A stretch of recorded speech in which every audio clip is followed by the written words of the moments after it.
My dear students, I welcome you all to my educational channel.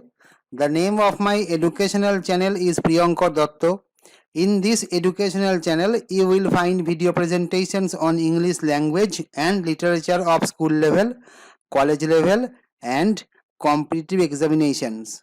Now, today's assignment is a video presentation on the poem entitled Small Towns and the River.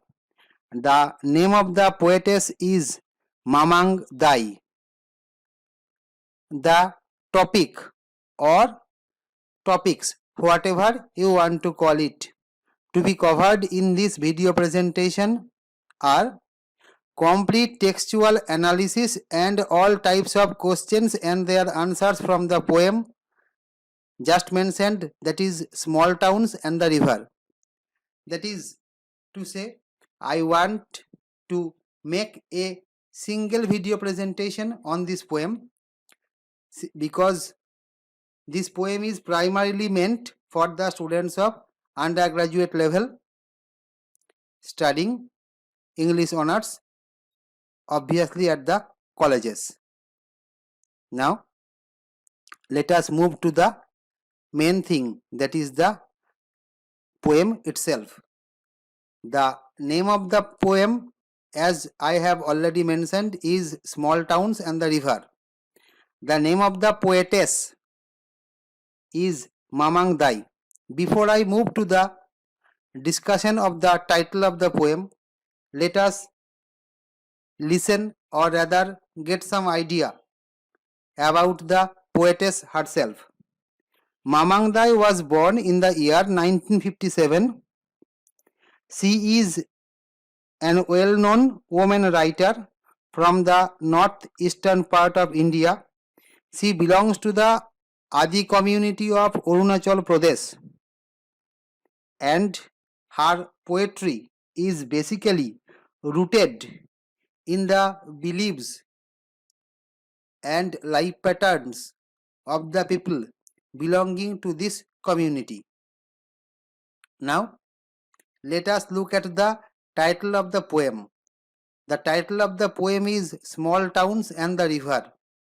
So, basically, looking at the title, a perceptive reader becomes curious to know as to what exactly are the small towns the poetess wants to refer to, and what exactly is the river mentioned in the title. So, these are the two questions which make a reader curious to go through the poem, and it is to abate or satiate our curiosities about these things that we shall approach the text itself. At the end of the discussion of the text, I shall obviously make it clear to you as to what does the poetess want to mean by the phrase small towns as well as by the phrase the river. Now, let us go to the first part, or rather the first stanza of the text. The poem begins with this line: Small towns always remind me of death. The poetess makes it clear that small towns create in her an impression of a life which is synonymous to death. Now, before going to the implication of the word death here, we shall first of all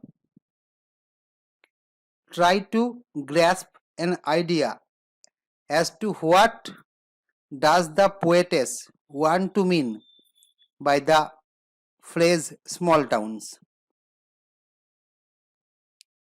A place is given the status of a town depending on its size as well as infrastructure.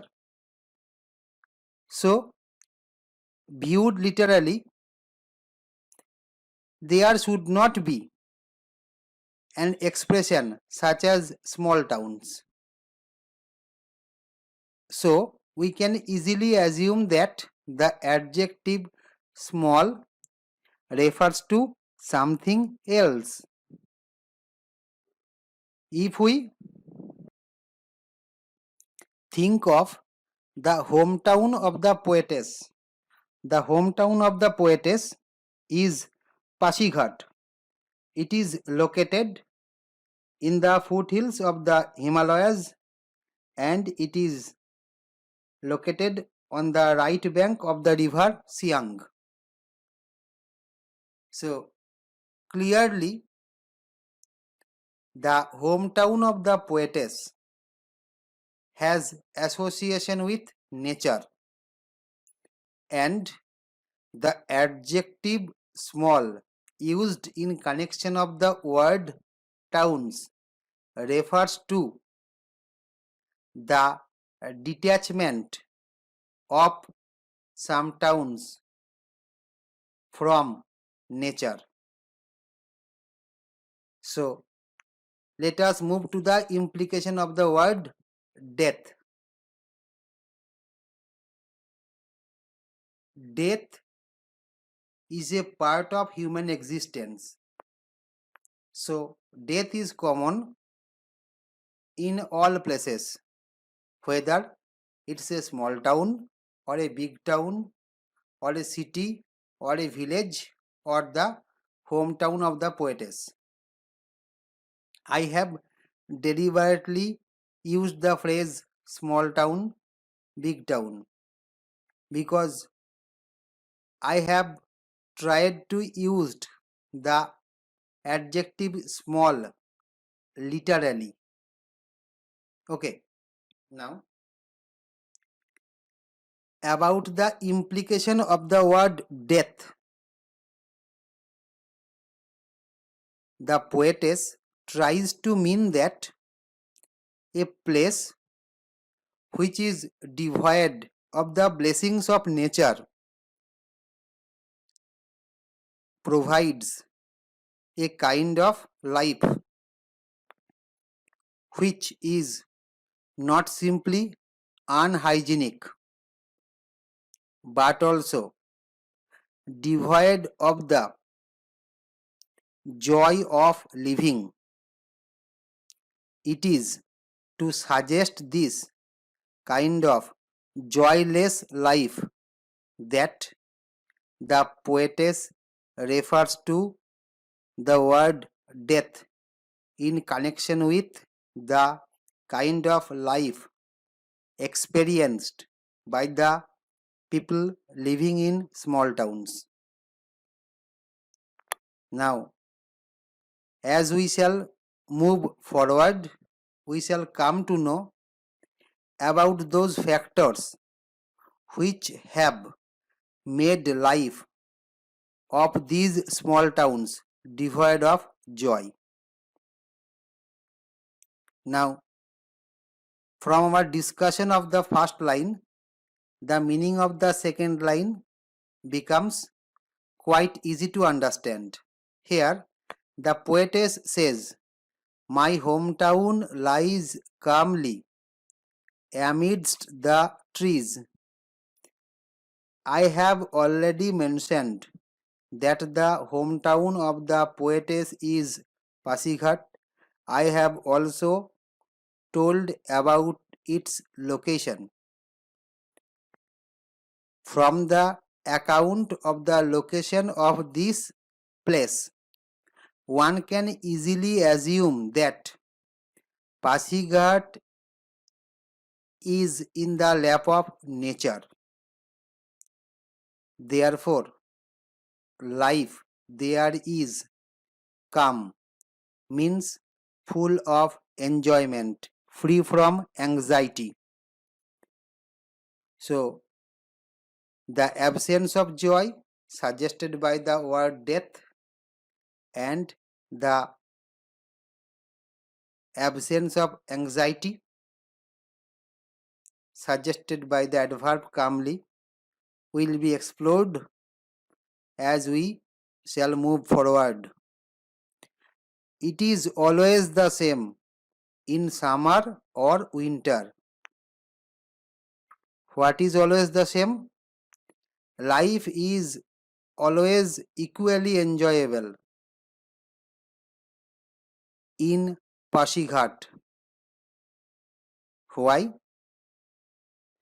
Because nature in that place appears as a kind of friend to man.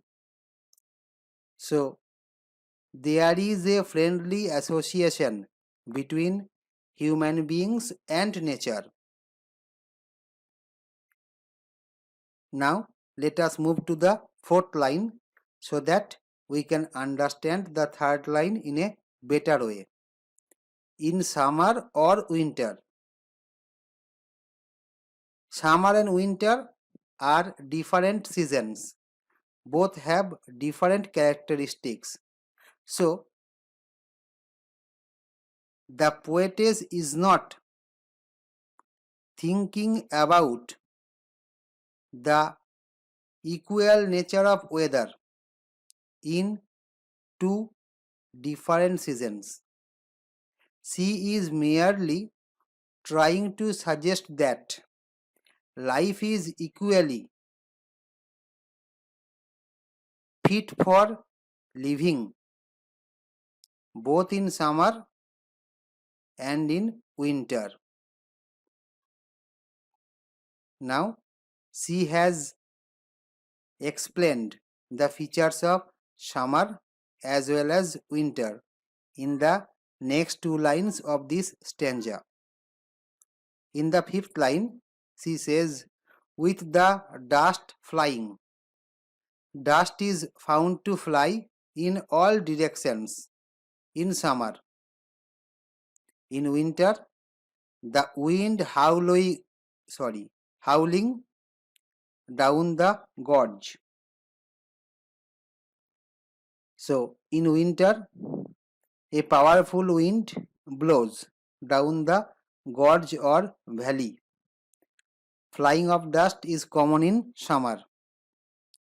So, nature in different seasons appears in different ways.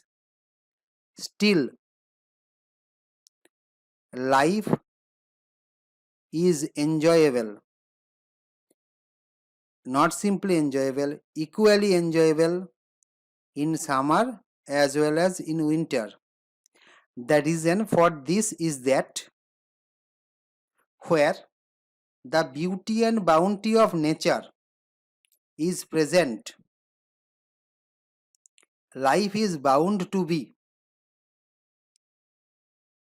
positive and acceptable. Clearly speaking, Mamangdai is trying to suggest that small towns have several problems. These problems are related to environmental disorder because we have got the impression that nature does not exist as it should exist there.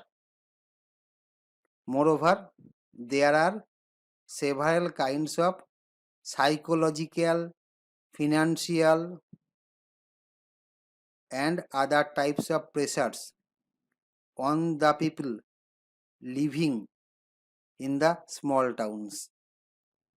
So, the poetess tries to give the impression that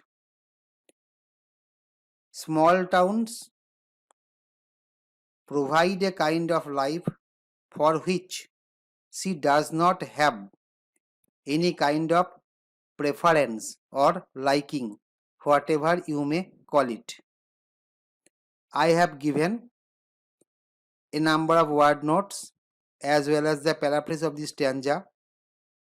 I have also prepared a number of very short answer type questions. I have also given some short questions and answers having 5 marks. So these are the question patterns for your examination, but I am not going to read out or discuss these questions and their answers here because it will unnecessarily make the video presentation long. So let us move to the next stanza.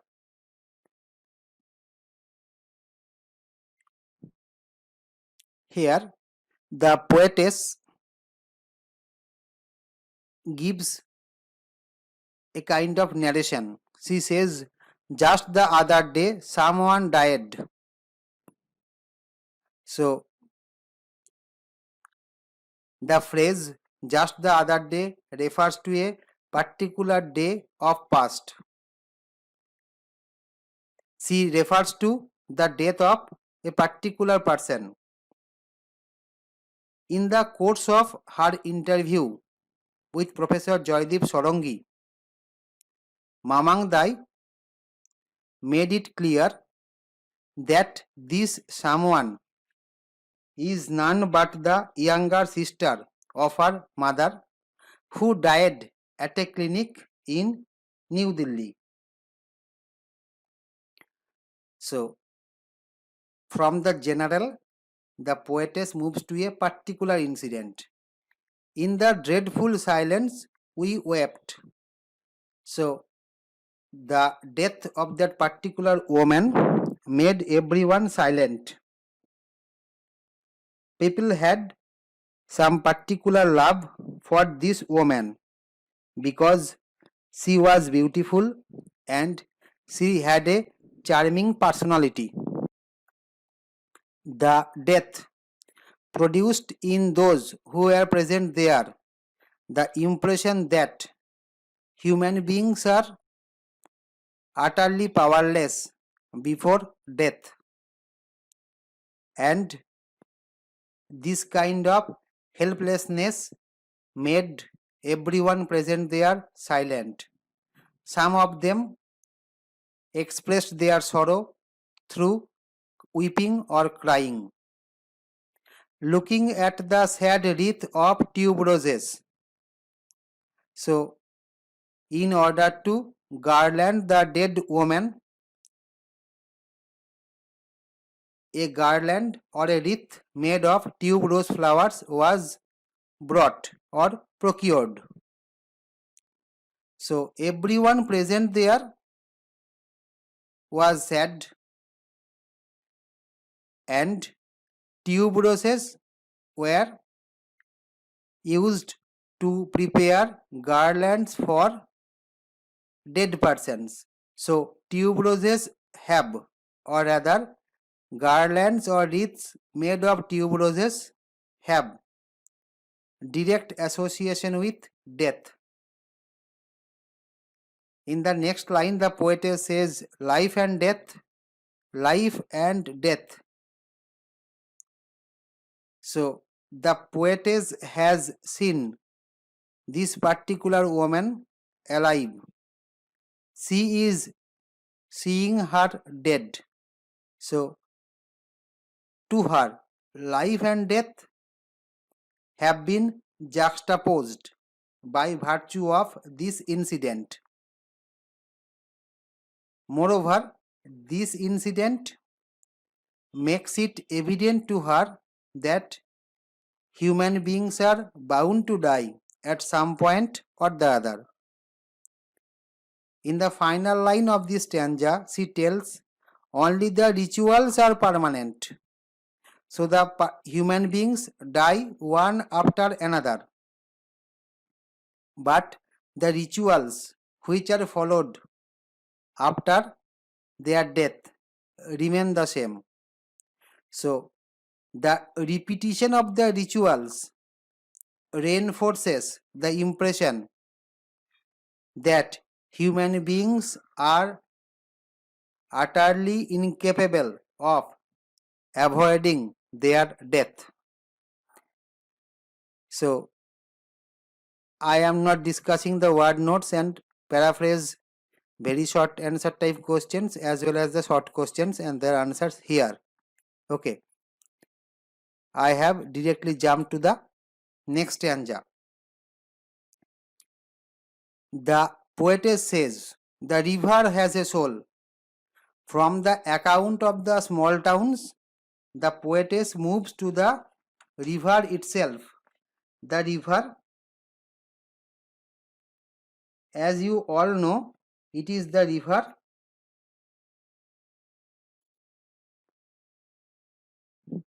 Siang, which flows through the town named Pasighat.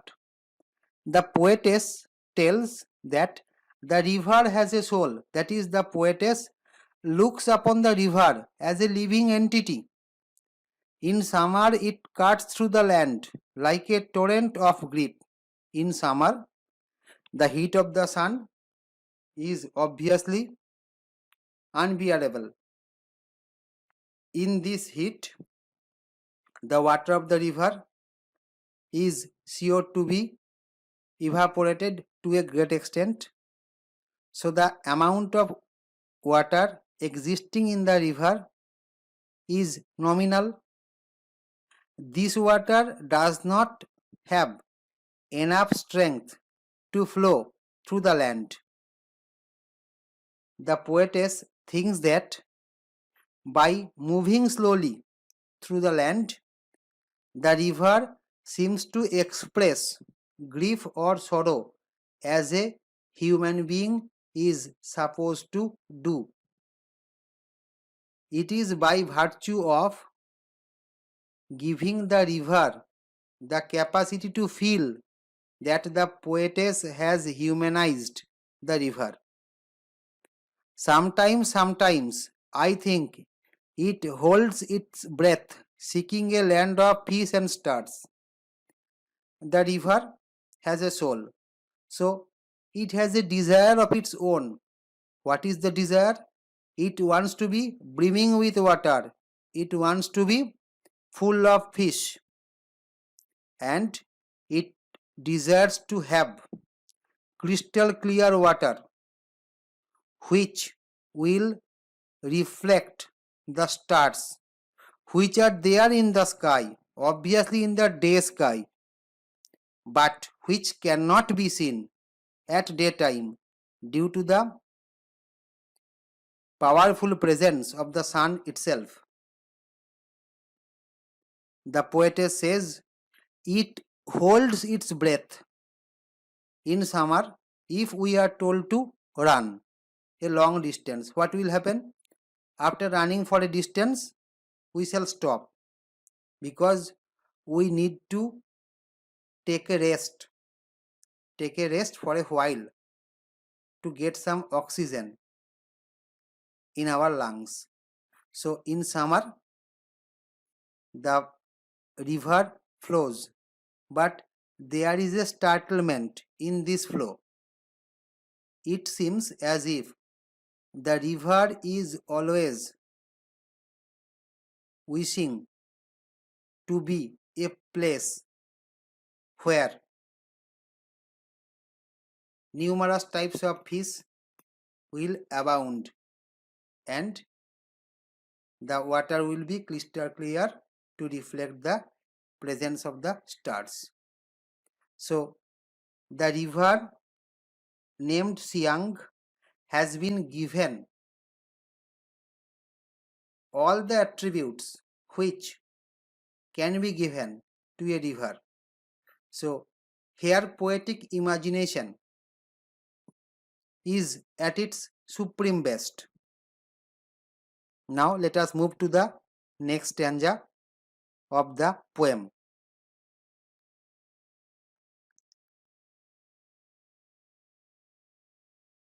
The poet once again repeats, the river has a soul. I shall not explain this line here because it has already been explained in the previous stanza and that too in detail. So you are at home with this expression. That is, if you are told to explain the river has a soul, you will obviously be able to explain it In the next line of this stanza, the poetess says, it knows, stretching past the town, the river, as I have already mentioned, flows through the town, namely Pasighat. The town here is Pasighat. From the first drop of rain to dry earth and mist on the mountain tops, the river knows the immortality of water. In the third line, the poetess refers to dry earth.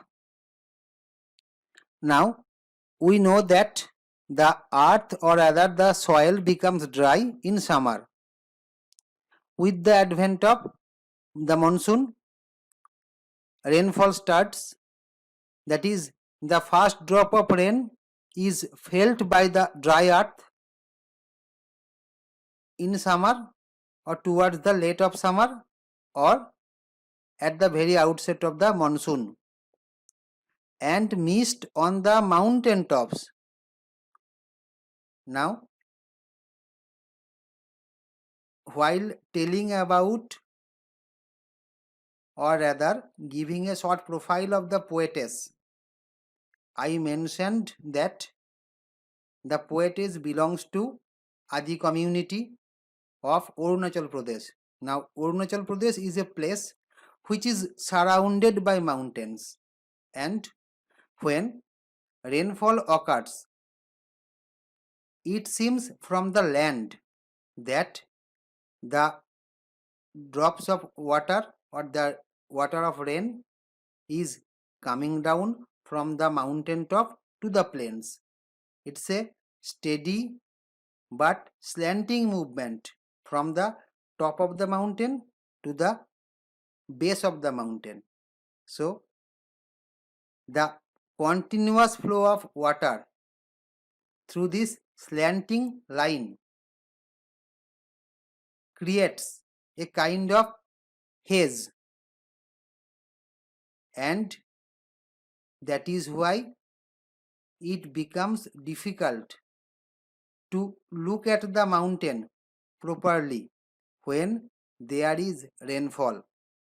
So, it is this hazy situation produced by the continuous falling of rainwater which the poetess refers to here as mist.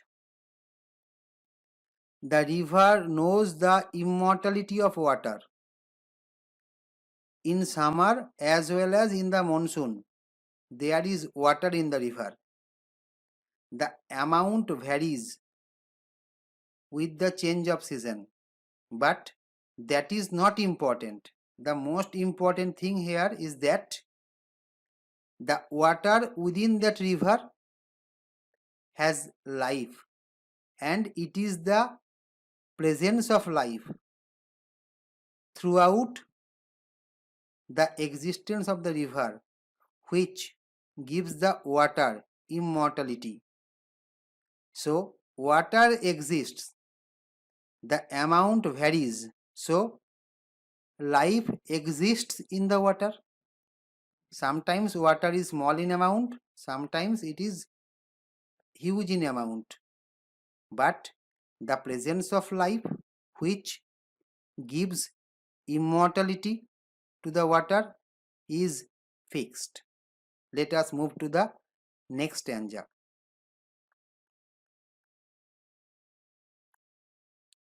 So, this obviously is the penultimate stanza of the poem. The poetess says, a shrine of happy pictures marks the days of childhood. So, childhood is full of happiness.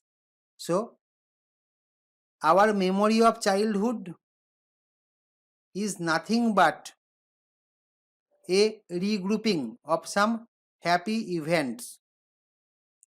Here, the poetess has used the word shrine. The word shrine is actually connected with religion. Shrine is actually the pedestal on which an idol is placed. But here the word shrine means some kind of a storehouse. So childhood is a storehouse of some happy moments. Then the poetess moves towards her concern for the people of the small towns. The poetess tells small towns grow with anxiety for the future. So people living in small towns feel some kind of a psychological pressure, as I mentioned in my discussion of the first stanza of the poem, with anxiety for the future. Now, there are several aspects which make the people living in the small towns anxious. That is, they are afraid that something problematic might come in their life. Now, I would like to mention that these things which impart anxiety to the life of the people living in small towns are the threat of being swallowed by big towns for migration, industrialization, as well as territorial shifting. Now, the people living in the small towns face this kind of anxiety. The poetess knows very well that her native town may be free from these factors, but the other small towns, or rather the other towns of Arunachal Pradesh, are bound to face these problems. They are facing these problems. Then the poetess somewhat shifts her focus. She tells the dead are placed pointing west, that is, the people of the Adi community to which the poetess belongs. They think that human beings are reborn from the dead bodies. That is why, while placing the dead bodies in the grave, they put the head of the dead beings towards the west, because they have the belief that it will walk into the golden east. So after waking up from death, those beings will move towards the east. The person is sleeping with the head directed towards the west. If that person wakes up, he will move forward, and that forward part is the eastern part, into the house of the sun. The people of the Adi community are fatalists, so they impart some positive meaning to the sun, and they think that moving towards the sun after these dead people are reborn is a positive sign.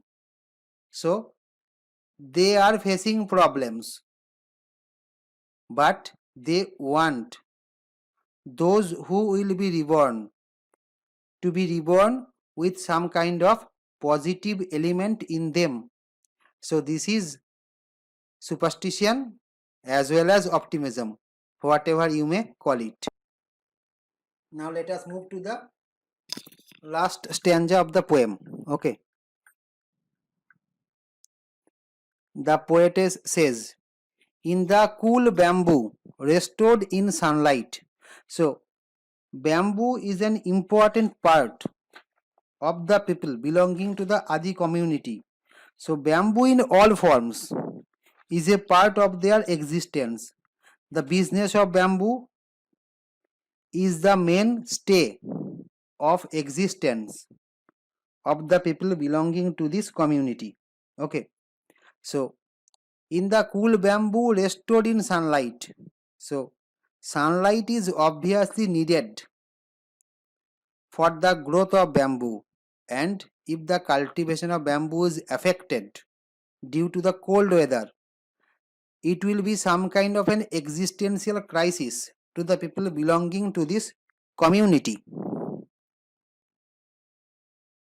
Then life matters like this.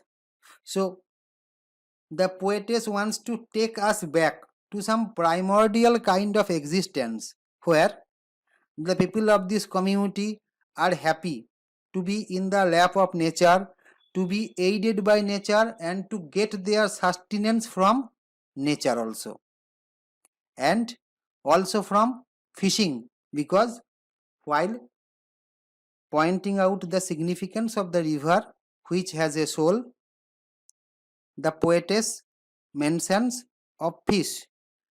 Fish is an important part of the life of the people of this community.